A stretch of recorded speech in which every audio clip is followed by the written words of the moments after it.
বন্ধুরা দেখে নেব 21শে নভেম্বরের দিনটি আপনাদের কেমন যেতে চলেছে। কি আসছে দেখব। ওকে, 6 of Wands আসছে, 8 of Swords, আচ্ছা,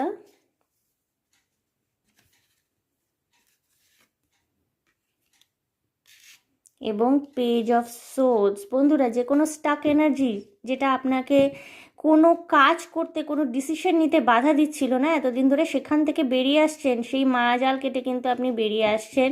প্রচুর পাবলিক রেকগনিশন পাবেন আপনি যদি ভালো কাজ করে থাকেন। এতদিন ধরে স্ট্রাগল করছিলেন, ভীষণ রেকগনিশন পাচ্ছিলেন না, তাহলে কিন্তু কর্মক্ষেত্রে ঊর্ধ্বতন কর্তৃপক্ষের কাছ থেকে আপনারা রিওয়ার্ড রিকগনিশন পেতে চলেছেন। নিজেদের মধ্যে যত রকমের দ্বিধা দ্বন্দ্ব ছিল সমস্ত কিছু কেটে স্মার্টলি এই দিনটিতে বেরিয়ে আসছেন, ভবিষ্যতের পথে স্মার্টলি এগোচ্ছেন।